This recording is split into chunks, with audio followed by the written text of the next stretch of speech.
Bonjour, ici Yomod Groom. Le SUV phare de Genesis, le GV91, se dévoile rapidement. Il ne reste plus beaucoup de temps avant sa présentation officielle. Par conséquent, les véhicules d'essai aperçus actuellement sont ceux qui en sont à la phase finale des tests. La GV Gougon va présenter une variété de technologies inédites dans le monde. Maintenant que la phase finale des tests a commencé, le lourd camouflage a été complètement retiré. Ainsi, le design extérieur, autrefois intrigant, est maintenant clairement reconnaissable.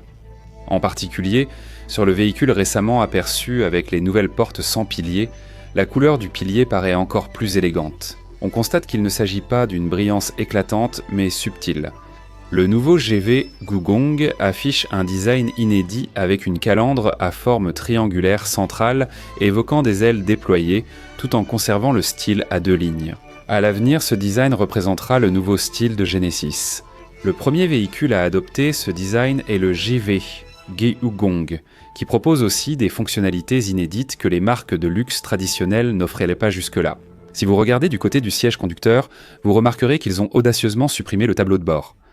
Ici, l'affichage tête haute prend plus d'importance et promet une interface utilisateur améliorée. Même sur le véhicule d'essai vu, le tableau de bord côté conducteur a disparu. Ils l'ont vraiment enlevé, non ? Il y a aussi une autre fonctionnalité remarquable. À l'endroit où se trouvait l'ancien système d'infodivertissement au centre, on peut voir un nouveau système d'infodivertissement fonctionnant en mode pop-up. Cette fonctionnalité vue sur Neorun existera-t-elle vraiment ? D'après les informations, elle fonctionne à différentes tailles. Lorsqu'il est complètement déployé, il dépasserait les 20 pouces et cette technologie a déjà été développée par Mobis. Il est sans connu que cela sera installé pour la première fois sur la GV90 d'Ikuln. De plus, il est dit que cette fonctionnalité sera également intégrée dans le restylage complet de la GV80. Il faudra donc voir si la première sera la GV90 ou bien la GV80 restylée. Et il y a une fonctionnalité qui sera appliquée pour la première fois sur un SUV. Le tweeter qui se déploie vers le haut pour améliorer la satisfaction du conducteur a également été repéré sur le véhicule d'essai de la GV90. On peut voir les tweeters de chaque côté du tableau de bord. Cette fonctionnalité accroît la satisfaction de l'utilisateur à chaque activation. Mais en réalité, avant même d'essayer la voiture, la première chose qui peut satisfaire le conducteur se trouve à l'extérieur, pas à l'intérieur. Lorsque vous vous approchez du véhicule, les portes s'ouvrent largement vers le centre. La porte sans montant central qui vous donne l'impression d'être accueilli, cette fonctionnalité a été suggérée par Neorun. Dans la communauté, certains estimaient que cette fonctionnalité posait trop de problèmes de sécurité pour être commercialisée, tandis que d'autres l'appelaient qu'en Chine, elle existe déjà sur des véhicules de série. Les avis étaient donc partagés. Dans le cas des voitures chinoises, qui sont des nouveaux venus, elles ont tendance à se concentrer sur des fonctionnalités visibles, tandis que chez Genesis, la sécurité est primordiale pour offrir ce genre de fonctionnalités. C'est pourquoi une préparation rigoureuse est nécessaire, et même dans la manière dont ces fonctionnalités sont réellement mises en œuvre, on dit qu'elles fonctionnent de façon plus solide et plus sûre. Jusqu'à récemment, il était difficile de voir la fonction sans montant B sur les véhicules d'essai. Pour que la porte puisse s'ouvrir au centre, il ne faut pas que la porte de la première rangée et celle de la deuxième rangée soient positionnées, comme dans la méthode traditionnelle. Certains pensaient que cette technologie serait difficile à mettre en œuvre, mais elle a finalement été détectée. Si vous observez la poignée de la porte, vous remarquerez qu'elle diffère de l'ancienne. Celle de la première rangée a été déplacée vers le côté sans pilier, celle de la deuxième de l'arrière vers l'avant. Si on regarde de plus près, voilà à quoi cela ressemble. C'est justement une porte sans pilier. On peut constater que le système d'ouverture et de fermeture depuis le centre est actuellement en phase de test.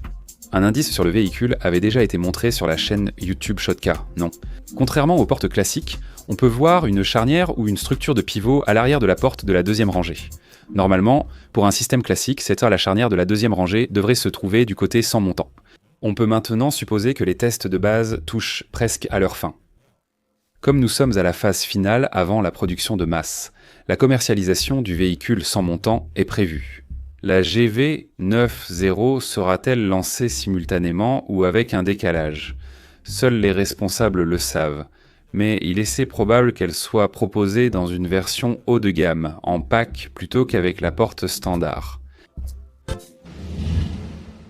Alors, on peut aussi envisager cette idée. Sur la BMW Série 7, le modèle phare, il y a un écran ultra large de 31 pouces destiné aux Very Important Person à l'arrière. C'est un écran immense qui transforme l'espace arrière en véritable salle de cinéma. Sur le concept GV90 Néolune, ils ont annoncé un écran flexible, non fixe, qui s'adapte de façon optimale aux yeux et à la posture. Ceux qui ont déjà utilisé cette fonction sur la série 7 ont parfois ressenti des vertiges, car l'écran est placé très près du conducteur. Bien sûr, à la deuxième rangée du GV90, ce genre de fonction sera proposé pour les Very Important Person. Cependant, on peut s'attendre à une fonctionnalité encore plus avancée, allant au-delà d'une simple présentation. Par conséquent, ces fonctionnalités devraient être proposées sous forme de pack, associées à l'option sans montant central, comme les sièges Very Important Person First Class, actuellement en option sur la Genesis G90. Le prix ne sera sûrement pas bas, non? En plus de cela, les gros boutons au style de bijoux présentés sur le concept Néolin ont également été repérés sur le véhicule réel. Ça va vraiment sortir comme ça. Cette forme associe les atouts des boutons physiques à un superbe design. J'apprécie beaucoup cette approche. On pouvait aussi voir cette forme sur l'Equator, le concept off-road de Genesis. La marque Genesis a un principe lorsqu'elle présente un concept. Elle propose un design conceptuel en pensant à la production en série. Si cela se concrétise, les futurs véhicules Genesis offriront de véritables boutons physiques au toucher luxueux, ce qui augmentera considérablement la satisfaction des utilisateurs. En particulier, avec ce type de design, il serait possible de le synchroniser avec l'éclairage. On peut donc s'attendre à un aspect fantastique. Alors qu'en est-il du groupe motopropulseur, qui est un élément important?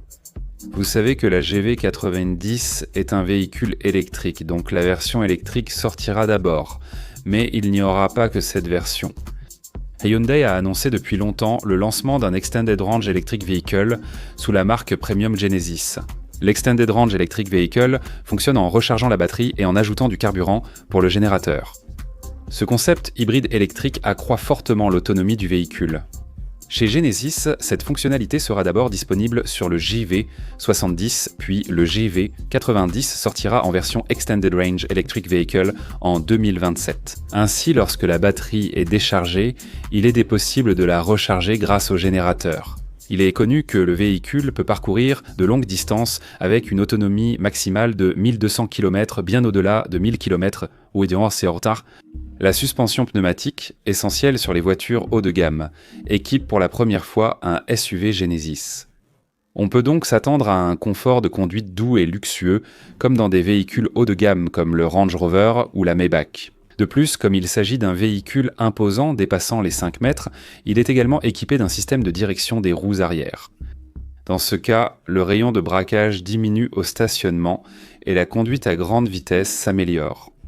Les informations actuelles concernent des technologies rares, même sur des véhicules bien plus chers que Genesis. Si la GV90 sort, il serait bon que Genesis, une marque nationale, redéfinisse une fois de plus les standards des véhicules de luxe. Voilà pour la vidéo que j'ai préparée. Si vous voulez recevoir automatiquement les prochaines nouvelles sans attendre, n'oubliez pas de vous abonner à la chaîne et d'activer les notifications. Merci. Si cela vous a aidé, merci de liker. Abonnez-vous et activez les notifications pour recevoir rapidement des infos sur les nouvelles voitures. Merci.